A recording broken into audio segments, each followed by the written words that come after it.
नमस्कार. मित्रांनो, मी प्राध्यापक डॉक्टर एस.जी. खानापुरे. आज आपण एक अत्यंत महत्त्वाच्या विषयावरती चर्चा करणार आहोत, डिस्कशन करणार आहोत. विषय आहे कॉरिजंडमला न्यायालयामध्ये आव्हान दिल्यानंतर कोळी नोंदीवरील सर्व समस्या मुळासकट संपुष्टात येतील. 1977 साली केंद्र शासनाने एक कॉरिजंडम काढलेला आहे. तथाकथित कॉरिजंडमला जर आपण हायकोर्टामध्ये जर चॅलेंज केलो किंवा त्याच्यावरती आपण पी-आय-एल दाखल केलो, तर सन 1950 पूर्वीच्या कोळी नोंदीवरून जेवढे काही प्रॉब्लेम्स क्रिएट झालेले आहेत, तर त्या सगळीचे सगळे प्रॉब्लेम्स हे कायमस्वरूपी संपुष्टात येतील. असं आजचा हा विषय आहे. अतिशय महत्त्वाचा विषय आहे. कदाचित 1 तास हा व्हिडिओ चालेल किंवा अर्धा-अर्धा तासाचे आपण 2 व्हिडिओ आपण बनवू शकतो. तर सगळ्यांनी पूर्ण लक्ष देऊन ऐका. अगदी शेवटपर्यंत ऐका. प्रत्येक शब्द ऐका. आणि जर समजलं नाही तर 2 वेळा ऐका आणि बाकीच्या सगळ्या ग्रुपवरती हे व्हिडिओ व्हायरल करा. प्रत्येक व्यक्तीपर्यंत हे व्हिडिओ पाठवा. तर कॉरिजंडावरती बोलण्यापूर्वी आपण पहिल्यांदा आपल्या कोळी समाजाचे नेमके काय प्रॉब्लेम्स आहेत, आपल्याला कशामुळं वंचित ठेवला जातो, या विषयावरती थोडक्यात समजून घेऊ. मित्रांनो, तुम्हाला सगळ्यांना माहीत आहे, कोळी याचा अर्थ मानववंशशास्त्रज्ञांनी काय सांगितलेला आहे? को म्हणजे डोंगर, ळी म्हणजे जमात. कोळी म्हणजे डोंगरात राहणारी जमात. त्यामुळं आज ज्यांच्या कागदोपत्री कोळी म्हणून जातीची नोंद झालेली आहे, जन्म मृत्यू रजिस्टरमध्ये, शाळेच्या रजिस्टरमध्ये, महसूल खात्यामध्ये ज्यांची कोळी म्हणून नोंद झालेली आहे किंवा जो माणूस आज कोळी जमातीच्या घरामध्ये किंवा जमातीमध्ये जन्म घेतलेला आहे, तर त्याचे सगळीचे सगळे पूर्वज हे पूर्वी डोंगरामध्ये राहत होते. म्हणून त्यांना कोळी म्हटलं जातं. कारण पूर्वी जे डोंगरात राहत होते, दऱ्याखोऱ्यात राहत होते, त्याच लोकांना कोळी म्हटलं जात होतं. म्हणून आज तुमच्या एल-शीवरती जर कोळी हे शब्द असेल, जात असेल, तर समजून घ्या की तुमचे पूर्वज हे डोंगरातले आहेत. म्हणजे तुम्ही स्वतः डोंगरी जमात आहात. तर हे कोळीमध्ये एकूण 4 प्रकार आहेत. तुम्हाला माहिती आहे की महादेव कोळी किंवा त्यालाच डोंगर कोळी म्हटलं जातं. त्याच्यानंतर मल्हार कोळी, त्यालाच पानभरे कोळी म्हटलं जातोय. त्याच्यानंतर ढोर कोळी, त्यालाच टोकरे कोळी किंवा कोलचा कोलगा म्हटले जातात. आणि त्यानंतर सोन कोळी किंवा त्यालाच मच्छीमार कोळी असं सुद्धा म्हटलं जातं. तर अशा पद्धतीने मुख्य एक 4 प्रकार आहेत. महादेव कोळी, मल्हार कोळी, टोकरे कोळी आणि सोन कोळी असे 4 मुख्य प्रकार आहेत. आणि याच्यामध्ये पुन्हा शासनाने 2 गट केलेला आहे. 2 भाग केलेला आहे.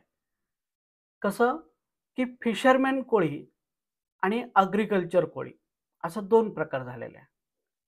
शेती करणारी कोळी आणि समुद्रामध्ये मासेमारी करणारी कोळी असं 2 मोठ्या प्रमाणामध्ये क्लासिफिकेशन झालेलं आहे. आणि ही जी शेती करणारे कोळी आहेत, त्यांनाच ट्रायबल कोळी म्हटलेलं आहे. प्रत्येक मानववंशशास्त्रज्ञाने शेती करणाऱ्या कोळ्यांना ट्रायबल कोळी असं म्हटलेलं आहे आणि त्यांना ट्राइब्स म्हटलेले आहेत. ट्राइब्स म्हणजे जमात. जमात. मग ह्या ट्रायबल कोळीमध्ये कोण-कोण येतात? तर महादेव कोळी किंवा त्यालाच आपण डोंगर कोळी म्हणतो. त्याच्यानंतर मल्हार कोळी, त्यालाच आपण पानभरे कोळी म्हणतो. ढोर कोळी, त्यालाच आपण टोकरे कोळी म्हणतो. ह्यांचं तसं बघितलं तर मुख्य व्यवसाय जे आहे ती शेती आहे आणि त्याला अनुसरून बाकीचे छोटे-छोटे व्यवसाय ते करत असतात. उदाहरणार्थ महादेव कोळी हे शेती करता महादेव मंदिरामध्ये व्यवस्थापक म्हणून काम करतात. मल्हार कोळी शेती करता गावामध्ये पाणी भरण्याचं काम करतात. टोकरे कोळी किंवा ढोर कोळी हे शेती करता ढोरांशी संबंधित किंवा बांबूची संबंधित व्यवसाय करतात. परंतु यांचा मुख्य जो व्यवसाय आहे ती शेती आहे. आणि म्हणून ह्या सगळ्या जे महादेव, मल्हार, टोकरे कोळींना मानववंश शास्त्रज्ञांनी काय म्हटलेलं आहे? हे सगळे ट्रायबल कोळी आहेत. आणि म्हणून त्यांना ट्राइब्स म्हटलं जातं. जमात. ओके. आणि प्रत्येक मानववंश शास्त्रज्ञ म्हणा, प्रत्येक जिल्ह्यातलं डिस्ट्रिक्ट गॅजेटियर म्हणा किंवा सेन्सस रिपोर्ट्स म्हणा, हे काय सांगतात? तर महाराष्ट्रातील प्रत्येक जिल्ह्यामध्ये जी कोळी राहतात, हे एकतर महादेव कोळे, नाहीतर मल्हार कोळे, नाहीतर टोकरे कोळे.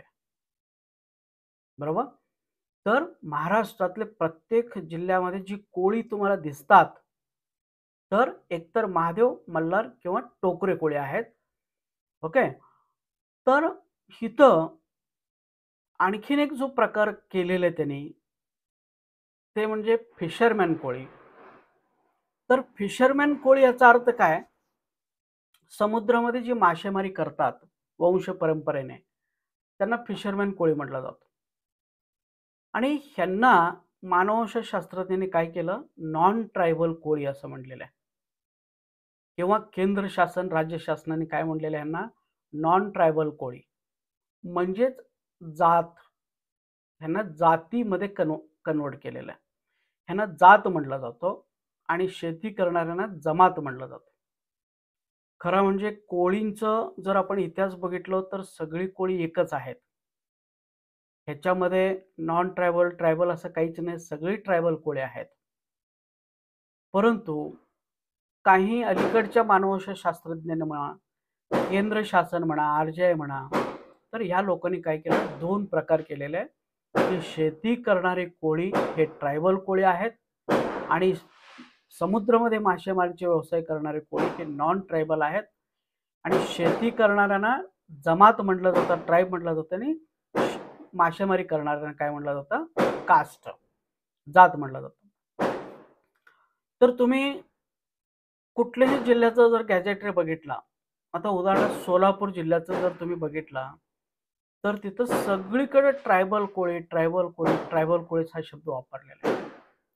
कुठेही तिथं नॉन ट्रायबल कोळी असं म्हटलेलं नाही. सेन्सस रिपोर्ट बघा, गॅजेटियर बघा, मानववंशशास्त्र संदर्भ ग्रंथ बघा, की प्रत्येक ठिकाणी ट्रायबल कोळी, ट्रायबल कोळी, ट्रायबल कोळी असे शब्द आहेत. एकाही ठिकाणी नॉन ट्रायबल नाही. म्हणून सोलापूर, सांगली, सातारा, जळगाव ह्या प्रत्येक ठिकाणी राहणारा कोळी काय आहे? तर हे फक्त ट्रायबल कोळी आहे, शेती करणारं कोळी आहे. आणि फिशरमॅन कोळीचं वैशिष्ट्य काय? तर हे समुद्रामध्ये मासेमारी करत असल्यामुळं तर ही लोकं समुद्रकिनारीच राहतात.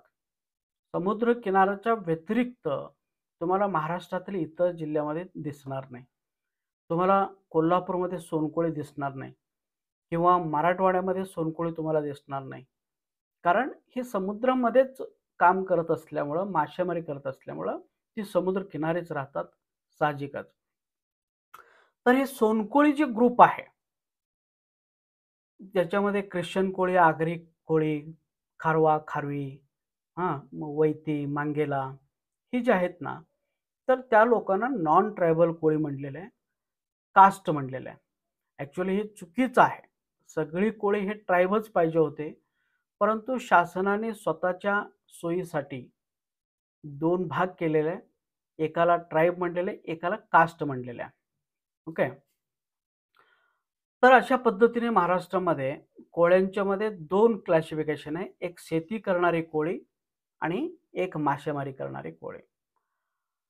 तर ह्या सगळ्यांना फक्त कोळी म्हणला जातो. प्राचीन काळापासून अगदी हाक मारताना फक्त कोळी म्हटला जातो. कुठेतरी उल्लेख करायचा असेल, कोळी म्हटला जातो. कुठेतरी लिहायचं असेल, कोळी म्हटला जातो.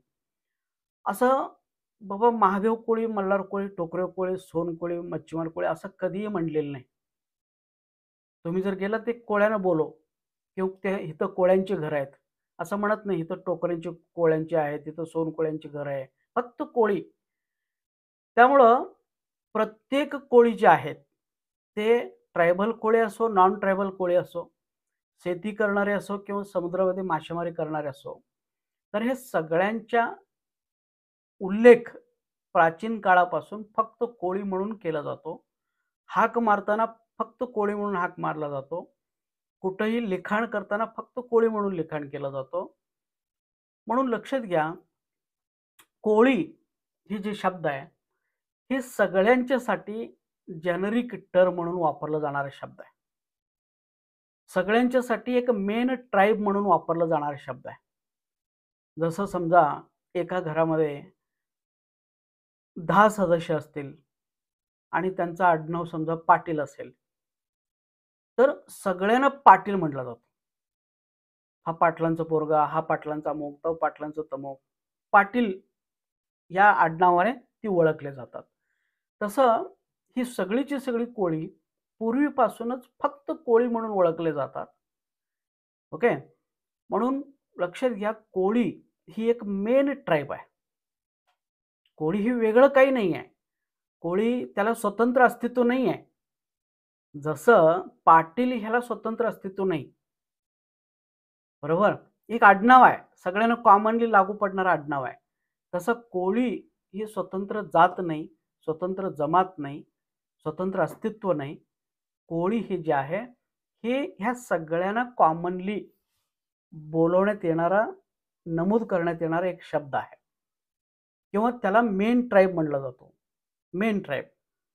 आणि हे बाकीचे जे आहेत, हे बाकीचे त्यांना उपगट आपण म्हणतो. कोळ्यांचे उपगट. मग हे उपगट कशावरनं पडलेले आहे? कोळी सगळे एकच आहेत. फक्त त्या कोळ्यांच्यापैकी काही ग्रुप महादेवाची पूजा करायला लागले, म्हणून त्याला महादेव कोळी म्हणलं गेलं. कोळ्यांच्यापैकी काही ग्रुप पाणी भरायला लागले, म्हणून त्यांना मल्हार कोळी किंवा पाणबरे कोळी म्हणलं गेलं.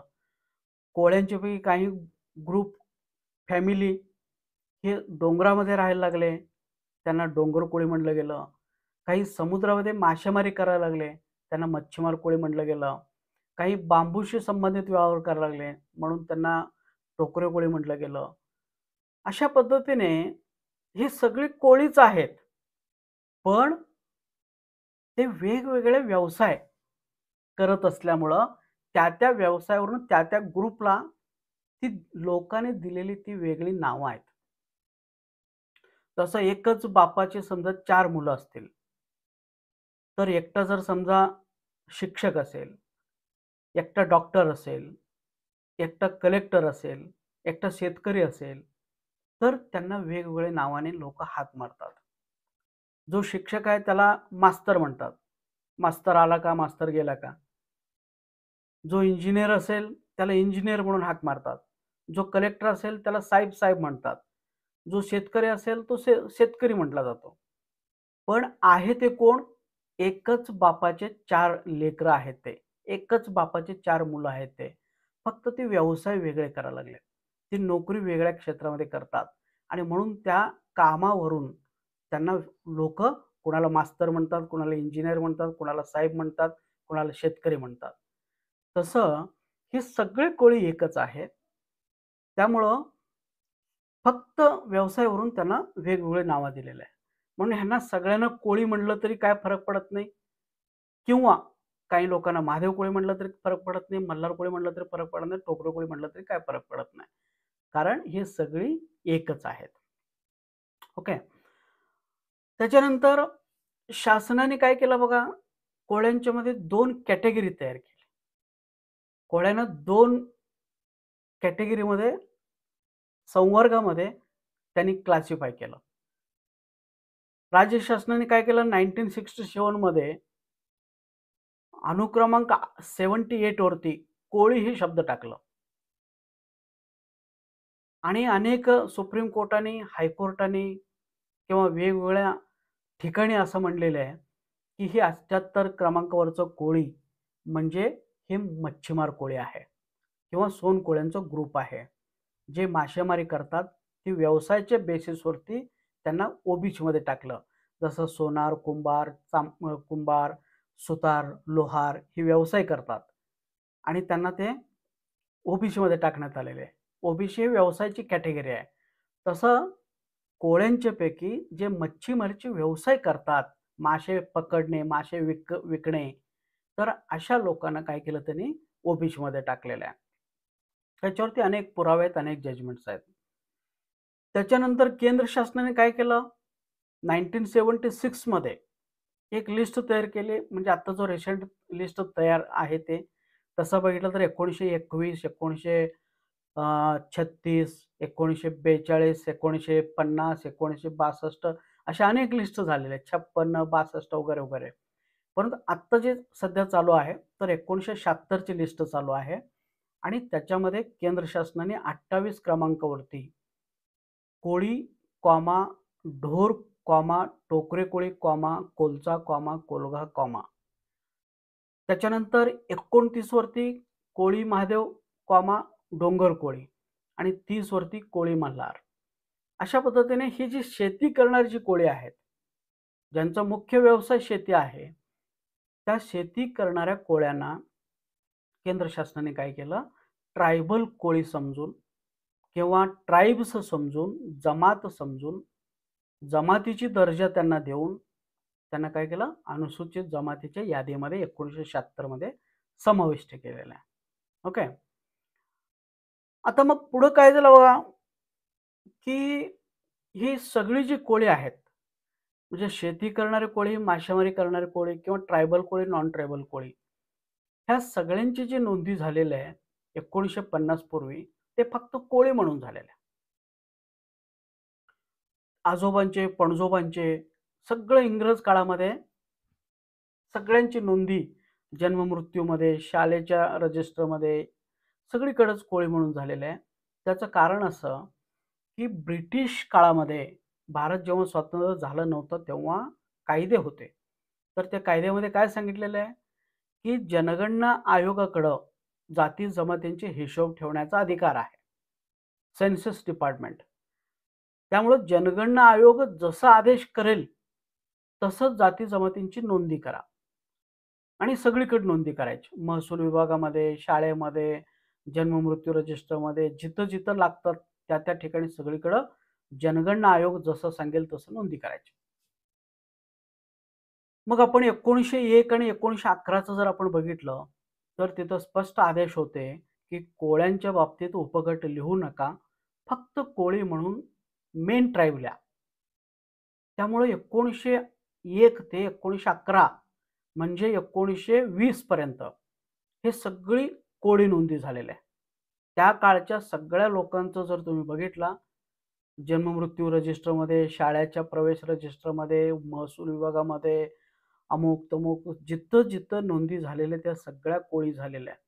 कारण इंग्रज काळामध्ये कायदेच होते. त्याच्यानंतर 1921 ला जिथं लोकसंख्या जास्त आहे, त्या ठिकाणी त्यांनी सर्व्हे करण्यासाठी एक स्पेशल सर्व्हे केलेला आहे आणि त्यावेळी त्यांनी सांगितलं होतं, की उपगटांची नोंदी घ्या. म्हणजे कोळ्यांच्या बाबतीत टी-एस-पीमध्ये जास्त लोकसंख्या आहे. म्हणजे तुमचे पुण्यातल्या आंबेगाव, जुन्नर, खेड वगैरे या ठिकाणी म्हणा किंवा नाशिकमध्ये, त्र्यंबकेश्वरमध्ये, अहमदनगरमध्ये, काही तालुक्यामध्ये म्हणजे 5 जिल्ह्यातील 25 ते 30 तालुक्यामध्ये ही लोकसंख्या जास्त आहे. त्या ठिकाणी कॉन्सन्ट्रेटेड होऊन ती लोकं पूर्वीपासूनच राहिलेले आहेत. तर त्यावेळी काय केलं होतं, की जिथं-जिथं लोकसंख्या जास्त आहे, ज्या काही जमातीचं, तर त्या-त्या ठिकाणी काय करा, स्पेशल सर्व्हे करा आणि त्यांचे उपगट लिहा. म्हणून 1921 ला टी-एस-पी भागामध्ये बऱ्यापैकी कोळी महादेव, कोळी मल्हार, कोळी ढोर अशा पद्धतीने नोंदी आपल्याला आढळून येतात. वैयक्तिक नोंदी ॲक्चुअली फार कमी आहेत, पण जनरल नोंदीमध्ये हे भरपूर प्रमाणात तुम्हाला दिसतील. त्याच्यानंतर 1931ला जातीनिहाय जनगणना झालेली आहे. संपूर्ण भारतामध्ये पहिल्यांदा जातीनिहाय जनगणना हे 1931ला झालेलं आहे. त्याच्यानंतर जातीनिहाय जनगणना झालेलीच नाही. तर त्या काळी मात्र त्यांनी संपूर्ण महाराष्ट्रामध्ये म्हणजे भारताभर की प्रत्येकांची उपगट लिहा असे आदेश होते आणि म्हणून त्या काळी बऱ्यापैकी उपगट तुम्हाला दिसतात. 1931 ते 1940 या दरम्यान तुम्हाला उपगट दिसतात. परंतु तिथं जास्त दिसत नाही. अगदी किती 95% हां, हे सगळे कोळीच नोंदी झालेले आहे. फक्त 4-5% हे महादेव कोळी, मल्हार कोळी, टोकरे कोळी म्हणून संपूर्ण महाराष्ट्रामध्ये दिसतात. 1931 ते 1940 या कालावधीमध्ये. त्यानंतर 1941ला सुद्धा उपगट लिहिण्याची अशी कंपल्शन नव्हते. कारण जातीने जनगणनाच झाली नव्हते. त्यामुळं तोही विषय नाही. म्हणून 1901 पासून 1950 पर्यंत जवळपास संपूर्ण महाराष्ट्रामध्ये सगळ्या ट्रायबल कोळी आणि नॉन ट्रायबल कोळी ह्या सगळ्यांच्या नोंदी फक्त कोळी झालेल्या. डोंगरात राहणारी डोंगर कोळी किंवा टी-एस-पी मध्ये राहणारी लोकं किंवा ओ-टी-एस-पी मध्ये राहणारी कोळी किंवा समुद्रकिनारी राहणारी कोळी ह्या सगळ्यांच्या नोंदी कोळी झालेल्या. त्याचं कारण का? तर इंग्रज काळामध्ये तसे कायदेच होते. आणि लक्षात घ्या की हे नंतर 1950ला आणि 1960ला स्वतः सेन्सस डिपार्टमेंटनी 2 वेळा अहवाल काढलेला आहे. आणि त्या दोन्ही वेळा त्यांनी सांगितलेलं आहे, की बाबा उपगट लिहिण्याचे 1931ला आणि 21ला टी-एस-पीमध्ये आदेश होते. 21ला 31ला उपगट लिहिण्याचे आदेश असताना सुद्धा ही लोकं फक्त कोळीच नोंदी केलेल्या आहेत आणि जरी यांची नोंदी कोळी असले, तरी ही लोकं महादेव कोळी, मल्हार कोळी, टोकरे कोळी, डोंगर कोळी यापैकी एक आहेत.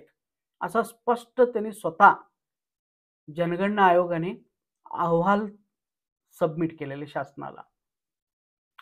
ओके.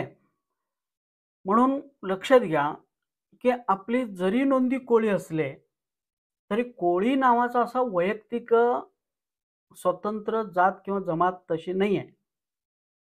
कोळी म्हटल्यानंतर तो एकतर महादेव कोळी आहे, नाहीतर मल्हार कोळी आहे, नाहीतर टोकरे कोळी, नाहीतर सोनकोळी, नाहीतर ढोर कोळी वगैरे. परंतु कोळी म्हणून असे अस्तित्वात नाही. कोळी हे मेन ट्राइब आहे. जसं मी मगाच सांगितलं पाटील, पाटील म्हणून तुम्हाला त्या घरामध्ये काही दिसणार नाही. तुम्हाला सचिन दिसेल, नितीन दिसेल आणि कोणतं रमेश दिसेल. हां, रमेश, नितीन, सचिन ही लोकं तुम्हाला दिसतील. पण ॲक्चुअली ते आहे पाटीलच. परंतु पाटील नावाची तिथं त्या घरामध्ये काहीच दिसणार नाही. तसं ही कोळी म्हणून स्वतंत्र एक्झिस्टन्स नाही आहे. कोळी याचाच अर्थ एकतर तो महादेव, मल्हार, टोकरे किंवा ढोरपैकी कोणीतरी आहे किंवा सोनकोळीपैकी कोणीतरी आहे असा त्याचा अर्थ होतो. ओके. तर कोळी हे मेन ट्राइब आहे किंवा जेनरिक ट्राइब आहे किंवा एक आडनाव आहे समजा म्हणजे ज्याला आपण म्हणतो हां, तर त्या पद्धतीने.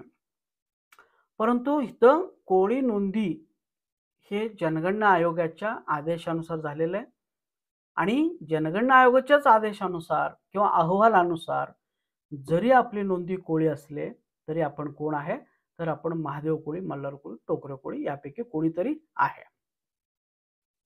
आणि दुसरं की आपले लोकसंख्या सुद्धा गृहीत धरला जातो. प्रत्येक जिल्ह्यातील जी कोळी आहे त्या कोळ्यांची लोकसंख्या ट्रायबल पॉप्युलेशनमध्ये कन्सिडर केला जातो. आता तुम्हाला माहित आहे एकूण ट्रायबल पॉप्युलेशन 2011च्या जनगणनेनुसार 9.35% आहे. आणि त्याच्यातलं टी-एस-पी मधले ट्रायबल पॉप्युलेशन फक्त 3.9% आहे. आणि आपण ओ-टी-एस-पी मध्ये जे येतो आपली पॉप्युलेशन 5.4% आहे. ह्याच्यामध्ये सगळे आले, फक्त कोळीच असं नाही, सगळेच आले. परंतु त्यामध्ये त्या 5.4% मध्ये कोळी, महादेव, मल्हार, टोकरे कोळ्यांचे सुद्धा पॉप्युलेशन कन्सिडर केलेलं आहे. आणि त्या पॉप्युलेशनच्या आधारे केंद्राकडनं फंड्स मिळतात. त्या पॉप्युलेशनच्या आधारे निवडणूक आयोगाकडनं आमदार आणि खासदार ह्या महाराष्ट्रामध्ये दिले जातात.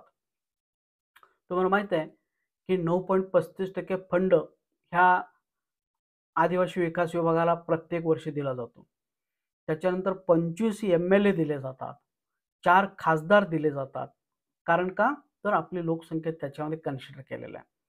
तसं जर बघितलं तर त्यांच्या लोकसंख्येप्रमाणे फक्त 11 आमदार बसतात आणि 2 खासदार बसतात. पण आपलं अनुसूचित जमातीमध्ये कन्सिडर केलेलं आहे. आपल्या नावावर पैसा येतो, फंड येतो, सगळ्या फॅसिलिटीज येतात. ओके. मग एवढं सगळं असताना मग आपल्याला का दिलं जात नाही? की कोळी नोंदी कायद्याने झालेल्या आहे. कोळी नोंदी झाली असल्या तरी आपण महादेव मल्हार टोकरे कोळी आहे. त्यानंतर फक्त समुद्रकिनारी जे काही सोनकोळी राहतात, सोनकोळी समूह हा फक्त ओबीसीमध्ये आहे. आपल्याकडे कुठेही सोनकोळी नाही.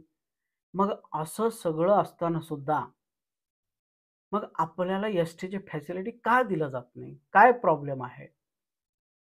तर मित्रांनो, तुम्हाला माहीत आहे की आर्टिकल 342 क्लॉज 2 याच्यामध्ये काय म्हटलेलं आहे, की राष्ट्रपतींची जी यादी आहे, ती जशी आहे तशीच वाचायची आणि राष्ट्रपतींची यादीमध्ये जशी लिहिलेलं आहे, तशीच ती अंमलात आणायची. तेच मिलिंद कटवार सांगितलेलं आहे. तेच अनेक सुप्रीम कोर्टाने सांगितलं. आर्टिकल 342 एक्सपांड करताना सुप्रीम कोर्टाच्या 5-5 बेंचच्या ज्या जजेसच्या बेंचने काय केलं, ज्याला आपण कॉन्स्टिट्यूशन बेंच म्हणतो, तर त्यांनी सांगितलं, की बाबा आर्टिकल 342 क्लॉज 2 प्रमाणे राष्ट्रपतींची यादीमध्ये जशी नोंद आहे तशीच वाचायचं आहे आणि जशी नोंद आहे तशीच अंमलात आणायचं आहे. तशाच पद्धतीने फॅसिलिटी द्यायचं आहे. त्याच्या व्यतिरिक्त तुम्हाला काही करता येत नाही. असं आर्टिकल 342 म्हणतोय. आणि त्यालाच आपण मिलिंद कटवारे जजमेंट म्हणतो. मिलिंद कटवारेने स्वतः काही सांगितलेलं नाही. ते आर्टिकल 342 एक्सपांड करून त्याचं सुटसुटीतपणे त्यांनी एक्सप्लेन केलेलं आहे. मग ह्याच्यामुळं काय झालं? रीड ॲज इट इज म्हणजे काय? अप्लाइड ॲज इट इज म्हणजे काय? अप्लाइड ॲज इट स्टँड्स असं म्हणलेलं आहे. याचा अर्थ काय? तर राष्ट्रपतींच्या यादीमध्ये फॉर एक्झाम्पल 28 क्रमांकावरती टोकरे कोळी आहे. तर तुमच्याही 1950 पूर्वीच्या डॉक्युमेंटवरती टोकरे कोळी पाहिजे. तुमचं कोळी टोकरे असेल तर चालणार नाही. लिस्टमध्ये काय आहे? टोकरे कोळी आहे. तर तुमचं सुद्धा टोकरे कोळीच पाहिजे. आता 29 नंबरवरती राष्ट्रपतींच्या यादीमध्ये कोळी महादेव आहे. तर तुमच्याकडे पण कोळी महादेवच पाहिजे. लिस्टमध्ये कोळी महादेव आहे तर तुमच्याकडे पण कोळी महादेव पाहिजे. पण तुमचं महादेव कोळी चालणार नाही. Read as it is. जशी आहेत तशीच वाचायची. जशी आहेत तशीच अंमलात आणायची आहे. म्हणून ही जी आर्टिकल 342 आहे किंवा त्याला एक्सप्लेनेशन देताना वेगवेगळे ज्या जजमेंट्स आता बाहेर पडलेले आहे. कमीत कमी 25-30 जजमेंट्स आहेत असे सुप्रीम कोर्टाचे. आपण फक्त मिलिंद कटवारे म्हणतो, पण मिलिंद कटवारच्या आधी कित्येक जजमेंट्स हे सांगतात, की बाबा राष्ट्रपतींची यादी जशी आहे तशी वाचायची, जशी आहे तशीच ती अंमलात आणायची. मग काय झालं? राष्ट्रपतींच्या यादीमध्ये कोळी महादेव आहे आणि आपल्या नोंदी सगळ्या आजोबा-पणजोबांची कोळी आहेत. पण इथं कोळी नोंदी असल्यामुळं जेव्हा आपण प्रांताकडे जातो, जेव्हा आपण कमिट्यांच्याकडे जातो, जेव्हा आपण कोर्टाकडे जातो, तर त्यावेळी ती लोकं काय म्हणतात, "अरे बाबा, राष्ट्रपतींच्या यादीमध्ये कोळी महादेव आहे, पण तुझी तर नोंद फक्त कोळी आहे." तर कोळीला कोळी महादेवची सर्टिफिकेट देता येणार नाही. ॲक्चुअली आपण महादेव कोळीच आहे आणि कोळी नोंदीसुद्धा त्या कायद्यानेच झालेल्या आहे. पण तुम्ही जर सांगितलं, "साहेब, हे कोळी नोंदी जे आहे ते कायद्याने झालेले आहेत. त्यावेळी कायदे होते, सेन्सस डिपार्टमेंटचे आदेश होते, त्या आदेशानुसार झालेलं आहे." पण आर्टिकल 342 काय म्हणतं, की no evidences and no inquiries allowed. राष्ट्रपतींच्या यादीबद्दल कुठल्याही प्रकारचे पुरावे दाखवू नका, कुठल्याही प्रकारची चौकशी करू नका, कुठल्याही प्रकारची युक्तिवाद करू नका. इथं कोळी महादेव आहे ना, तुम्ही सुद्धा तुमच्या कोळी महादेवच दाखवायचे. हे सेन्सर डिपार्टमेंट असं सांगितलं, इंग्रजांनी तसं सांगितलं, हे अजिबात तुम्ही कुठली पुरावे देऊ नका. कुठली लॉजिक तुम्ही लढवू नका. कुठली युक्तिवाद सांगू नका. जसे आहे तसे आहे का? नाही. मग घरी जावा. लक्षात घ्या, पूर्वीचे कायदे होते, त्या कायद्यानुसार झालं, हे सगळं वस्तुस्थिती आहे. परंतु इथं मिलिंद कटवारे किंवा आर्टिकल 342 मध्ये आणखीन एक काय म्हणलेलं आहे, की राष्ट्रपतींच्या यादीबद्दल कुठल्याही प्रकारचे संशय घ्यायचं नाही. राष्ट्रपतींची यादीमधली अमुक अमुक गोष्ट हे चुकीची आहे, हे दाखवण्यासाठी कुठलेही पुरावे द्यायचे नाही. कुठलेही तर्क करायचं नाही. No evidences are allowed. आणि नो आर्ग्युमेंट्स आर किंवा नो इन्क्वायरी आर अलाउड. त्यामुळे तुम्ही कितीही तुमचं खरं असलं तरी तुम्ही तिथं काहीच करू शकत नाही. कारण त्याने काय सांगितलं, कुठलंही तुम्ही पुरावा देऊच नका आम्हाला. कुठलाही युक्तिवाद करूच नका. फक्त राष्ट्रपतींची यादीप्रमाणे तुमच्याकडे आहे का? नाही ना, घरी जावा. पण दुर्दैवाने आपण महादेव कोळे असून सुद्धा ह्या टेक्निकल पॉइंटमुळं आपण काय करतो, अडकलेलं आहे.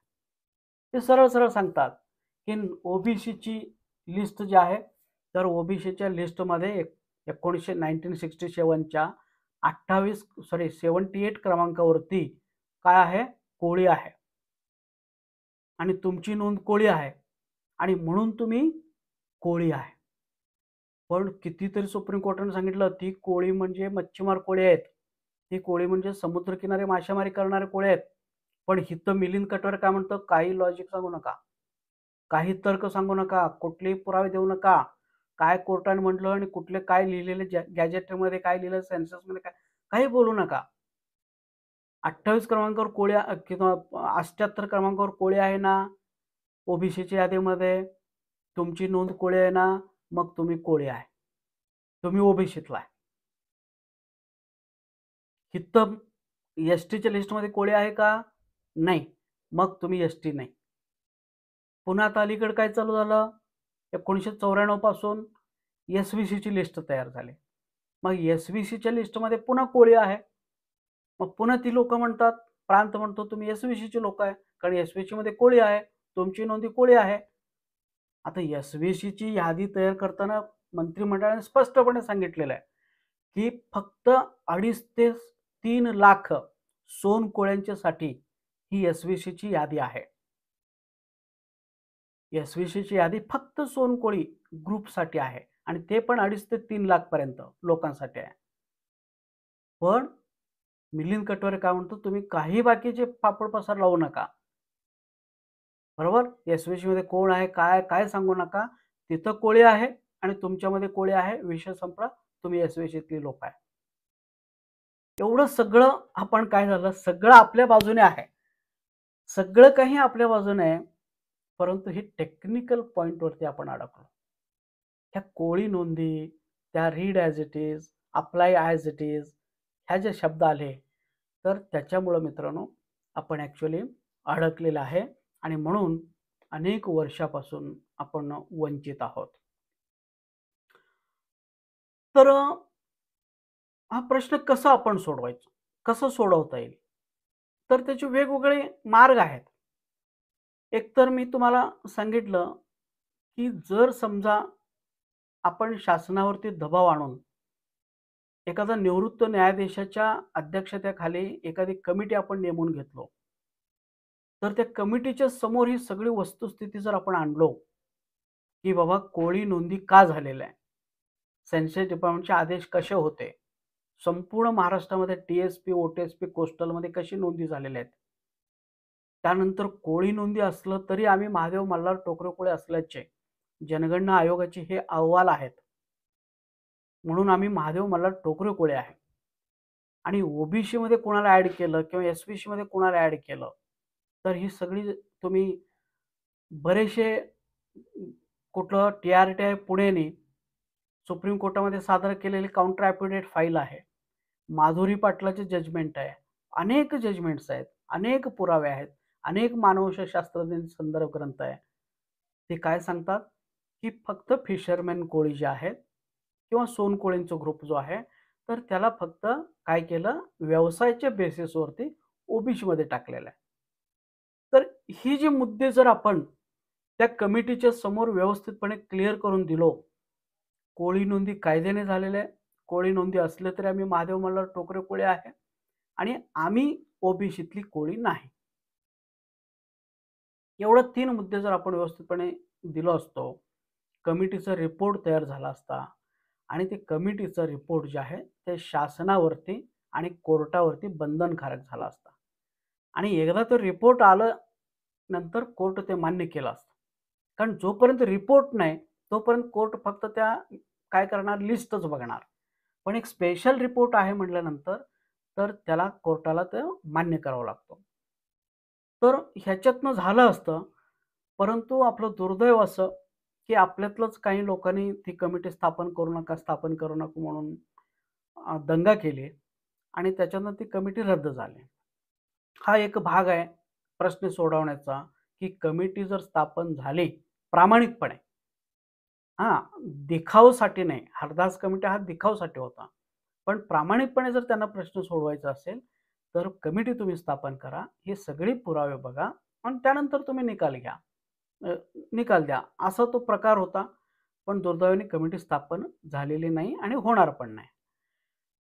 त्याच्यानंतर दुसरा मार्ग काय?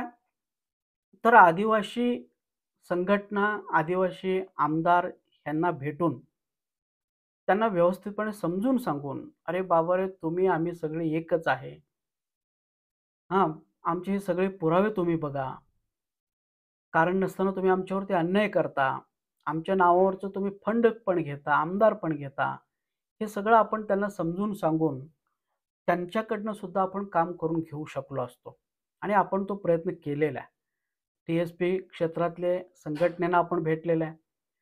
टी-एस-पी क्षेत्रातल्या आमदारांना आपण भेटलेलं आहे. अगदी तुम्हाला माहीत आहे, की जिरवळ साहेबांना आपण भेटलो, खोसकर साहेबांना आपण भेटलो.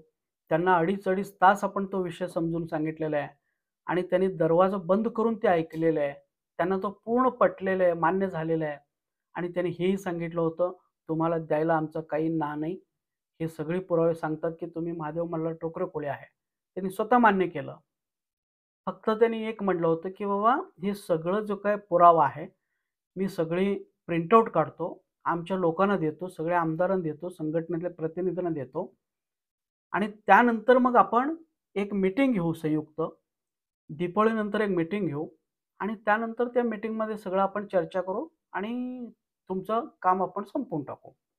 तुम्हाला द्यायला आमचं काही हरकत नाही." कारण ते स्वतः जिरवळ प्रत्येक शब्द ते बघितले होते. पण दुर्दैवाने त्यांनी सांगितलं होतं, "दीपावलीनंतर कोणीतरी या, आपण तारीख फिक्स करू आणि त्यानंतर आपण मीटिंग घेऊन तो विषय संपवू." पण दुर्दैवाने आपल्याला ते त्यांच्याकडे पुन्हा जाता आलं नाही. मीच किती वेळा म्हणून ते मुंबई करायचं. त्यामुळे तो विषय राहून गेला. आता खूप वेळ पण झालेला आहे ते. ते म्हणजे जवळपास तो मार्ग संपुष्टात आलेला आहे. एकदम सोपं मार्ग होतं. कारण त्यांनी जर टी-एस-पीतले लोकं जर ते मान्य केले, कारण तेच विरोधक आहेत. त्यांनी जर ते एकदा मान्य केले, की विषय संपला असता. परंतु आपल्या हलगर्जीपणामुळं आपण त्यांना वेळेत कॉन्टॅक्ट केलं नसल्यामुळं, आता खूप वेळ झाला असल्यामुळं, तो विषय जवळपास संपुष्टात आलेला आहे. त्यामुळे तो मार्ग बंद झालेला आहे. त्यानंतर आणखीन एक मार्ग काय शिल्लक राहतोय? प्रश्न जर सोडवायचं झालं, तर प्रत्येक जिल्ह्यातली लोकांनी जर हायकोर्टाकडनं डिक्लेरेशन जर मागितलं, आता उदाहरणार्थ कोल्हापूरमध्ये, तर कोल्हापूरकर जर फाईल सबमिट केली आणि त्यांनी जर सांगितलं, की बाबा आमच्या जिल्ह्यामध्ये जी काही कोळी आहेत, तर ती सगळी ट्रायबल कोळी आहे. महादेव मल्हार टोकरे कोळीपैकीच आहेत. आमच्या जिल्ह्यामध्ये ओबीसीतली सोनकोळी किंवा सोनकोळीमधलं मच्छीमार कोळी, ख्रिश्चन कोळी, आगरी कोळी, खारवा, खारवी, मांगेला ही कोळी इथं राहत नाही. आणि आमची कोळी नोंदी जे झाले ते शासनाच्या जनगणनेच्या आयोगाच्या आदेशानुसार झालेलं आहे. असं आपण जर याचिका हायकोर्टामध्ये दाखल केलो जिल्ह्याच्या वतीने आणि आम्हाला फक्त डिक्लेरेशन द्या, की इथं जी कोळी राहतात, तर हे ट्रायबल कोळी म्हणजे महादेव मल्हार टोकरे कोळीपैकी आहेत.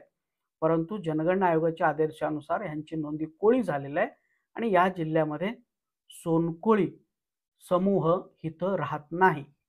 ह्या 3 पॉइंटचं डिक्लेरेशन आपण ते घेऊ शकतो. कारण आपल्याकडे सगळे पुरावे आहेत. ए टू झेड पुरावे आहेत. ह्या जिल्ह्यामध्ये सोनकोळी नाही याचे पुरावे आहेत. ह्या जिल्ह्यामध्ये जी लोकं राहतात ती महादेव मल्हार टोकरे कोळी याचे पुरावे आहेत. हे सगळं पुरावे आहे. त्यामुळे हे जर आपण कोर्टामध्ये सबमिट केलं असतो, तर कोर्ट आरामशीर ते डिक्लेरेशन दिलं असतं आणि त्याच्यातनं सगळ्या लोकांना तो फायदा झाला असता. त्या जिल्ह्यातल्या लोकांना तो फायदा झाला असता. कारण ऑटोमॅटिक ही लोकं या जिल्ह्यातली सगळीची सगळी लोकं हे ट्रायबल कोळी आहे किंवा एसटीतलं कोळी आहे, हे डिक्लेअर झालं असतं आणि तेवढ्या एका जजमेंटवरनं सगळ्यांचा तो फायदा झाला असता. परंतु तसं सुद्धा आपण काही करू शकलं नाही किंवा आपण जे सांगतो ते लोकांना कळत पण नाही. त्यामुळं तो पण विषय मागे राहिलेला आहे. त्यानंतर अजून एक मार्ग काय आपल्याकडं, तर आपण जर ब्लड रिलेशनमध्ये व्हॅलिडिटी असतील, तर ती व्हॅलिडिटी तुमच्या भाऊबंधांना तुम्ही देऊ शकता. तुमच्या भाऊबंधांच्या प्रकरणामध्ये जोडा आणि त्यांना सुद्धा तुमच्या व्हॅलिडिटीनुसार त्यांना व्हॅलिडिटी मिळतात. कारण का? तर तुमची व्हॅलिडिटी परत काढून घेता येत नाही. कायद्यामध्ये तशी तरतूद नाही. कायद्यामध्ये तरतूद नसल्यामुळं व्हॅलिडिटी रद्द होत नाही. परंतु सुप्रीम कोर्टाचे अनेक जजमेंट्स आहेत. घरामध्ये जर व्हॅलिडिटी असेल, तर त्याच्या रक्त नात्यातल्या सगळ्यांना कास्ट सर्टिफिकेट द्यायचे. कुठल्याही प्रकारची बाकीची चौकशी न करता. त्यामुळं हा एक मार्ग आहे. परंतु आपली लोकं ती व्हॅलिडिटी देण्यासाठी वगैरे घाबरतात. पण घाबरायचं काही कारण नाही. कारण तुमची व्हॅलिडिटी रद्द होत नाही. रद्द झालं तरी ते कोर्टातनं आरामशीर रिस्टोअर होतात. हे जाणीवपूर्वक जरी तुम्हाला पत्र पाठवत असतील, दमदाटी देत असतील, काय फरक पडत नाही. काय घाबरू नका.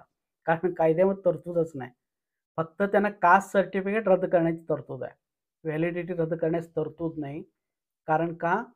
त्यांनीच दिलेलं जजमेंट त्यांनाच परत घेता येत नसतो. हा नियम आहे, कायदा आहे. तुम्हीच दिलेला निर्णय तुम्हाला परत घेता येत नाही. तुमची वरची लोकं परत घेऊ शकतात, पण तुम्हाला घेता येत नाही. म्हणून पडताळणी समित्यांना ते व्हॅलिडिटी रद्द करण्याची तरतूदच कायद्यामध्ये नसल्यामुळं तुम्ही बिनधास्तपणे तुमच्या ब्लड रिलेटिव्हला देऊन तुम्ही तुमच्या रक्तनात्यामध्ये व्हॅलिडिटी वाढवू शकता. हा एक मार्ग आहे. आणखीन एक मार्ग काय? तर आमच्यावरती अन्याय होतो. आम्ही महादेव मल्हार टोकरे कोळी असताना सुद्धा आम्हाला कास्ट सर्टिफिकेट व्हॅलिडिटी मिळत नाही. आमची लोकसंख्या ट्रायबलमध्ये कन्सिडर करून सुद्धा आम्हाला मिळत नाही. 1976 पासून आमच्यासाठी क्षेत्रबंधन उठवलेलं असताना सुद्धा आम्हाला 1976 पासून कोणत्याही प्रकारची फॅसिलिटी दिलेली नाही. आम्ही सोनकोळी किंवा मच्छीमार कोळी किंवा ओबीसीतले कोळी नसताना सुद्धा आम्हाला जबरदस्तीने ओबीसीचे प्रमाणपत्र दिले जातात. अशा पद्धतीचे आपण केंद्राकडं म्हणजे राष्ट्रपतींच्याकडं, पी-एम-ओ ऑफिसकडं, एन-सी-एस-टीकडं, ट्रायबल मिनिस्टरकडं कंप्लेंट दाखल करून काय करू शकतो, की न्याय मिळवू शकतो.